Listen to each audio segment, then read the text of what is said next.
Hello guys, welcome to new learning platform. Guys, NTA UGC net आणि आपला Maharashtra set त्या दृष्टिकोनातून आपण पेपर फर्स्ट जो सर्व फॅकल्टीसाठी कॉमन असतो त्या संदर्भात आपण व्हिडिओ सिरीज या चॅनलवर पाहत आहोत. तर गाईज, याआधी आपण टीचिंग ॲप्टिट्यूड, त्यानंतर रिसर्च ॲप्टिट्यूड आणि त्यानंतर हायर एज्युकेशन हे तीनही टॉपिक कवर केलं आहे. या सर्वांचे लिंक तुम्हाला डिस्क्रिप्शन बॉक्समध्ये भेटतील, तुम्ही कवर करू शकता.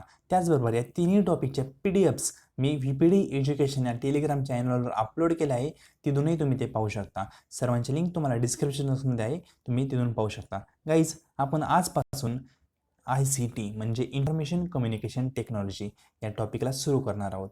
तर हे लेसन आहे फर्स्ट. या लेसनमध्ये आपण पाहणार आहोत ॲब्रिव्हिएशन. म्हणजे ॲब्रिव्हिएशन म्हणजे काही शॉर्ट फॉर्म आहेत, फुल फॉर्म आहेत, ते आपण या व्हिडिओमध्ये कवर करणार आहोत.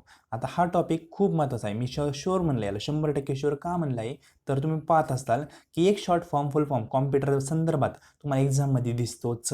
म्हणून मुलं काय करतात, त्याला लाईटली घेतात की काय शॉर्ट फॉर्म फुल फॉर्म याला काय पाठ करायचं. पण तुम्ही जेव्हा मॅथचा क्वेश्चन सोडत असता तेव्हा त्याला 15 मिनटं काही वेळेस तुम्हाला लागतात एक्झाममध्ये. पण जो शॉर्ट फॉर्म आहे किंवा फुल फॉर्म आहे तो 1 सेकंदाचं काम असतं फक्त. म्हणजे 1 सेकंद तुम्हाला कळतं की हा राईट आहे की हा रॉंग आहे.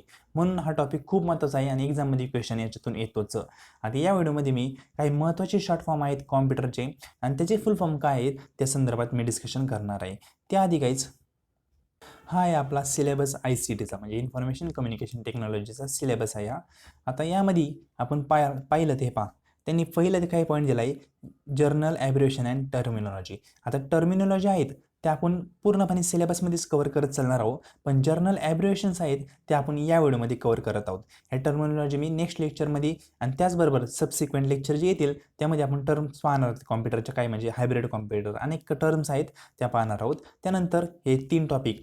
त्यानंतर जे आपण म्हणतो कॉम्प्युटरच्या मेमरीज त्या खूप महत्त्वाच्या असतात, त्याहून क्वेश्चन येत असतात. ते आपण सर्व म्हणजे ICT आपण टोटल 12 ते 13 लेक्चरमध्ये कवर करणार आहोत. आता हे लेक्चरचं ड्युरेशन कमी असेल, म्हणजे काही लेक्चर तुम्हाला 10 मिनिटाच्या पेक्षा पण कमी भेटतील. कारण का, आता फॉर एक्झाम्पल आपण ॲब्रिव्हिएशन या लेक्चरमध्ये पाहणार आहोत. आता यामध्ये तुम्हाला फक्त ॲब्रिव्हिएशनच भेटतील. आता ॲब्रिव्हिएशन काय आपण इतका वेळ लागणार नाही, म्हणजे हा 10 मिनिटाच्या आत व्हिडिओ संपून जाईल. अशा प्रकारे आपण म्हणजे व्हिडिओची क्वांटिटी वाढेल पण त्यामध्ये जे कंटेंट आहे ते कमी प्रमाणात भेटेल, जेणेकरून काय होईल तुम्हाला एका सुसूत्रपणे आणि योग्य प्रकारे तुम्हाला गायडन्स भेटेल. तर पाहूया आपण ॲब्रिव्हिएशन्स. त्याआधी गाईज, जर तुम्ही या चॅनलवर नवीन असाल तर नेट आणि सेट यांच्या अपडेटसाठी किंवा यांच्या सिलेबस कव्हर करण्यासाठी या चॅनलला सबस्क्राईब करा आणि आपली VPD एज्युकेशन या नावाची टेलिग्राम चॅनल आहे त्यालाही जॉईन व्हा, जेणेकरून कोणतेही अपडेट असेल नेट किंवा सेटबद्दल ते तुम्हाला तिथेही भेटत जाईल. सर्वांची लिंक तुम्हाला डिस्क्रिप्शन बॉक्समध्ये आहे. डिस्क्रिप्शन बॉक्स कधीतरी चेक करत जा, कारण त्यामध्ये खूप महत्त्वाची इन्फॉर्मेशन तुमच्यासाठी ठेवलेली असते. आता पाहूया आपण ॲब्रिव्हिएशन्स. फर्स्ट आहे झिप. झिप तुम्ही पाहत असताल, झिप फॉर्मॅट असतो एक फाईलचा. त्याला काय म्हणतात फुल फॉर्ममध्ये, तर झोन इम्प्रूव्हमेंट प्लॅन. लक्षात ठेवा, शॉर्ट फॉर्ममध्ये येऊ शकतो. झोन इम्प्रूव्हमेंट प्लॅन म्हणजे झिप फाईल असती, हे फुल फॉर्म आहे. त्यानंतर MP2 ही काय असते, एक ऑडिओ फाईल असते.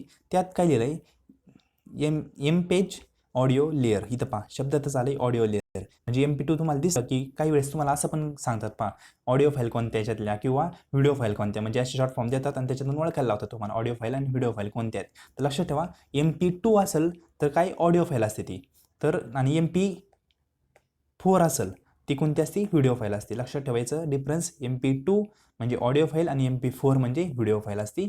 त्याचा फुल फॉर्म हा आहे, लक्षात ठेवा, एक्झामला येऊ शकतो. त्यानंतर आहे MP3, ही पण ऑडिओ फाईल असते. आता पुन्हा एकदा सांगतो, MP2, 3 हे काय असतात, ऑडिओ फाईल असतात. आणि MP4 आलं का, MP4 हे काय असतं, व्हिडिओ फाईल असते. लक्षात ठेवा. आता MP3चा फुल फॉर्म काय, तर इम्पेज ऑडिओ लेअर 3. फक्त काय केलं आहे त्यांनी, पुढं 3 लावला आहे, फक्त इतका डिफरन्स आहे. त्यानंतर आहे GIF.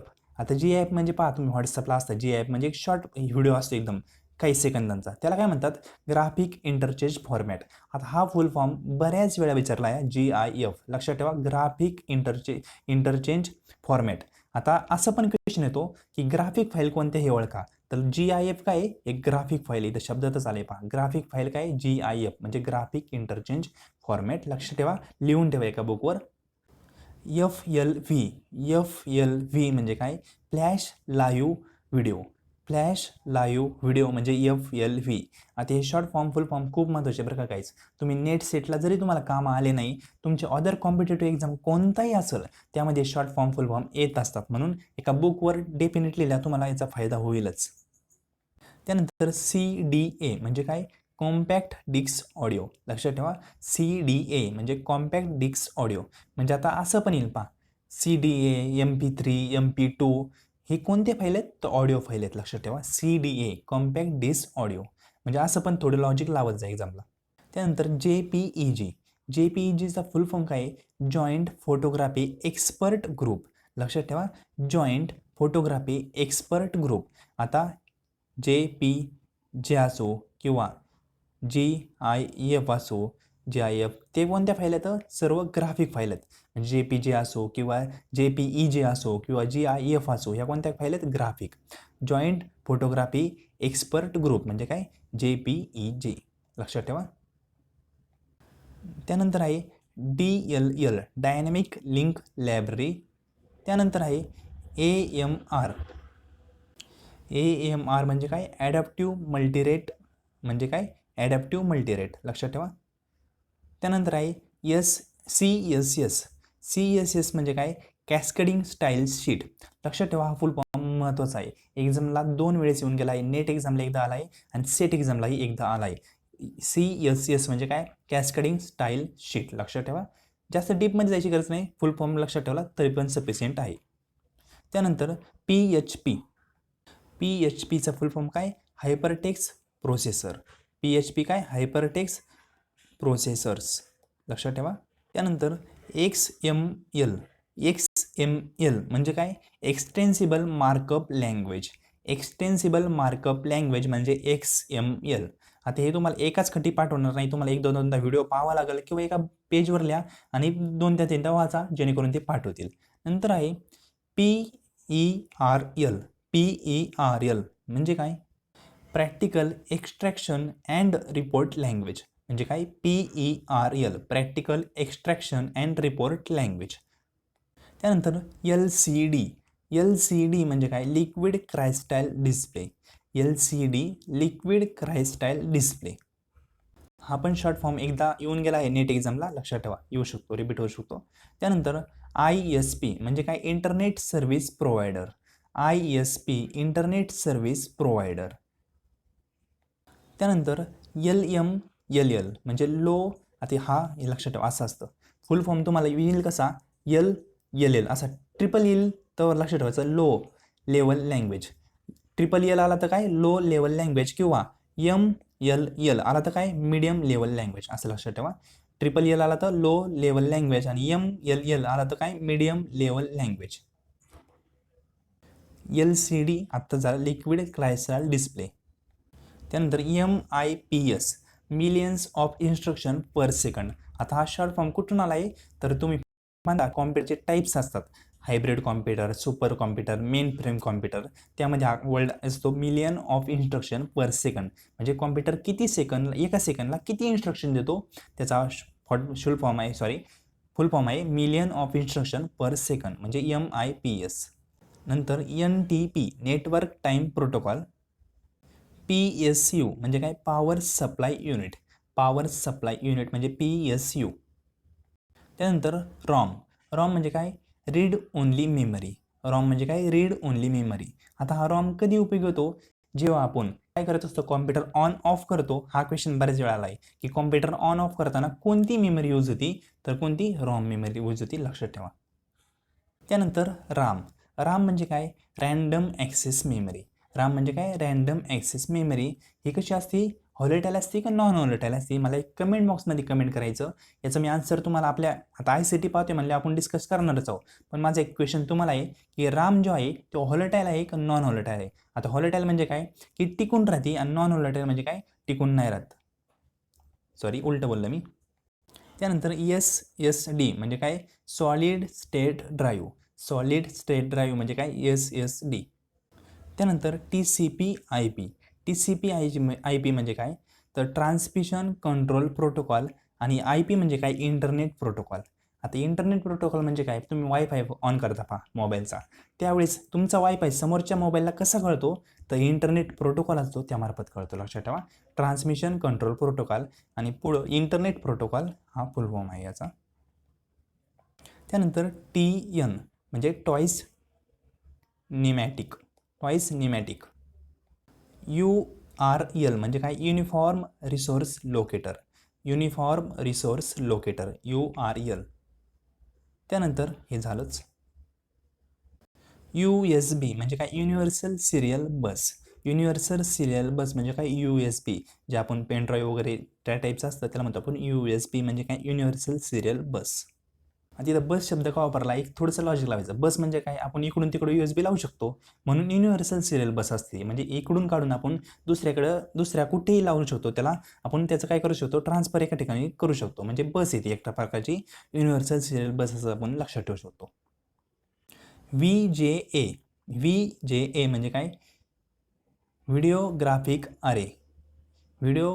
अरे, लक्षात ठेवा, VJA व्हिडिओग्राफिक अरे.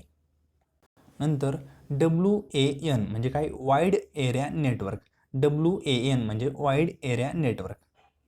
नंतर असंही असतं LAN किंवा LAA म्हणजे काय, लोकल एरिया नेटवर्क, LAN म्हणजे लोकल एरिया नेटवर्क असं असतं, म्हणजे WA ते Wच्या ऐवजी L पण येऊ शकतो, L आल्यावर काय, लोकल एरिया असं. त्यानंतर SQL म्हणजे काय, structure query language, FDD floppy disk drive, FDD. त्यानंतर EEPROM. आता यामध्ये मी तुम्हाला एक गोष्ट सांगणार आहे की काय तुमचं काय चुकतं नेमकं. लक्षात ठेवा पुन्हा काय, EEPRM म्हणजे EEPROM असं विचारलं त्यांनी, इलेक्ट्रिकली इरेजेबल, नंतर प्रोग्रामेबल रीड ओनली मेमरी. आता शब्द काय असतात इथं, तुम्ही हे वाचता इलेक्ट्रिकल आहे म्हणजे ऑप्शन वाचतात 1 2 3 सगळे ऑप्शन सेम दिलेले असतात काही वेळेस, इलेक्ट्रिकली इरेजेबल पण आहे. नंतर इथं काय, प्रोग्रामेबल आहे. इथं काही वेळेस असं असतं प्रोग्राम, काही वेळेस असं असतं प्रोग्रामिंग, म्हणजे शब्द काय पाहिजे आपल्याला, प्रोग्रामेबलच पाहिजे. लक्षात ठेवा, प्रोग्रामिंग असेल किंवा प्रोग्राम असेल तर ते काय रॉंग आहे. जो शॉर्ट फॉर्म असतो त्याचा फुल फॉर्म जो असतो ना, तो फुल फॉर्म ॲज इट इजच पाहिजे. शब्द जरी आपला, आता प्रोग्रामचा शब्द अर्थ तसंच आहे आणि प्रोग्रामेबल पण अर्थ सेम आहे, म्हणून प्रोग्राम नाही पाहिजे आपल्याला, काय पाहिजे, प्रोग्रामच पाहिजे. म्हणजे बारकाईने वाचत जा, फुल फॉर्मचा वाचता तुम्ही एखाद्या गोष्टीचा, तो बारकाईने पूर्णपणे वाचत जा. प्रोग्रामेबल पाहिजे, प्रोग्राम किंवा प्रोग्रामिंग असं काय असलं तर ते रॉंग असतं. तसं तुमचे जो ऑप्शन चॉईस करता तुम्ही एक्झाममध्ये, तेव्हा शांत डोक्याने फुल फॉर्म शॉर्ट फॉर्म मोठ्या प्रमाणे वाचत जा. DVD म्हणजे काय, डिजिटल व्हर्सटाईल डिस्क, म्हणजे काय, DVD अनेक वेळा रिपीट झालेला आहे, लक्षात ठेवा. त्यानंतर IO म्हणजे इनपुट आउटपुट, एकदम बेसिक. त्यानंतर STML म्हणजे काय, हायपरटेक्स्ट मार्कअप लँग्वेज. हायपरटेक्स्ट हे जॉईनच असतो शब्द, वेगळा नसतो, म्हणजे एकदम जॉईन असतो. हायपरटेक्स्ट मार्कअप लँग्वेज म्हणजे काय, STML. आता हे कशासाठी असतं, जे आपल्या वेबसाईट असतात ना त्यांना डिझाईन वगैरे करण्यासाठी हे वापरलं जातं, हायपरटेक्स्ट मार्कअप लँग्वेज. त्यानंतर IP म्हणजे इंटरनेट प्रोटोकॉल, आपण प्रिव्हियस वेळेसच पाहिला आहे. त्यानंतर EEPROM म्हणजे EEPROM हा पाहिला आहे, electrically erasable programmable read only memory. त्यानंतर HLL हाय लेवल लँग्वेज, आता हे पहा, इथं मी काय मागे म्हणलं होतं LLL म्हणजे काय, लो लेवल लँग्वेज, नंतर होतं MLL म्हणजे मीडियम लेवल लँग्वेज आणि HLL म्हणजे हाय लेवल लँग्वेज. त्यानंतर EBCDIC काय, extended binary coded decimal interchange code,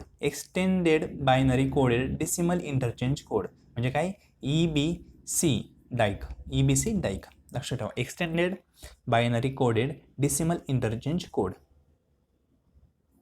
त्यानंतर CPU म्हणजे सेंट्रल प्रोसेसिंग युनिट, आपण याला कॉम्प्युटरचा ब्रेन पण म्हणतो. नंतर DVD डिजिटल व्हर्सटाईल डिस्क. त्यानंतर CD म्हणजे कॉम्पॅक्ट डिस्क. त्यानंतर CAD म्हणजे काय, कॉम्प्युटर असिस्टेड डिझाईन. त्यानंतर GUI ग्राफिकल युजर इंटरफेस. हा शब्द लक्षात ठेवा, इंटरफेस आहे, इंटरचेंज वगैरे नाही, इंटरफेस लक्षात ठेवा.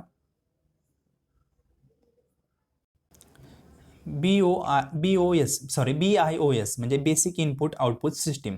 BIOS basic input output system. नंतर वर्ल्ड वाईड वेब म्हणजे WW. आता हा पण बऱ्याच वेळेस रिपीट झाला, हे लक्षात ठेवा याच्याबद्दल की वर्ल्ड वाईड वेब हे काय फर्स्ट वेब ब्राउझर आहे आपल्या इंडियामधील किंवा आपल्या सर्च इंजिनमध्ये. लक्षात ठेवा वर्ल्ड वाईड वेब. त्यानंतर हा खूप महत्त्वाचा शॉर्ट फॉर्म आहे. बऱ्याच वेळा नेट एक्झामला तुम्ही पाहता जवळजवळ 6 ते 7 वेळा हा रिपीट झाला आहे. म्हणजे आत्ता नाही होते, पण 2018 पर्यंत तुम्ही क्वेश्चन पेपर पाहिले, 2018 पर्यंत जवळजवळ 6 ते 7 वेळा काय झालेला रिपीट झालेला आहे. आता याचा फुल फॉर्म येऊ शकतो, तर लक्षात ठेवा American standard code for information interchange. American standard code for information interchange म्हणजे ASCII. त्यानंतर VDU म्हणजे व्हिज्युअल डिस्प्ले युनिट. तर काहीच हे होते काही महत्त्वाचे शॉर्ट फॉर्म फुल फॉर्म. मग आणखी नेक्स्ट जसे आपण प्रिव्हियस एज्युकेशन वगैरे ते कव्हर करू नंतरून त्यामध्ये पण शॉर्ट फॉर्म फुल फॉर्म येतील, ते आपण डिस्कशन करणार आहोत. काहीच हा व्हिडिओ कसा वाटला कमेंट बॉक्समध्ये नक्की कमेंट करा, म्हणजे जेणेकरून मलाही थोडं मोटिवेशन भेटतं. आणि आपल्या मित्रांशी शेअर करा, ते कोणत्याही फॅकल्टीचा अभ्यास करत असेल, फॉर एक्झाम्पल बँकिंगचं जरी करत असतील तरी त्यांना शॉर्ट फॉर्म फुल फॉर्म महत्त्वाचे आहेत, त्यांना शेअर करायला विसरू नका. आणि हा व्हिडिओला आवडला असेल तर लाईक करायलाही विसरू नका. थँक्यू.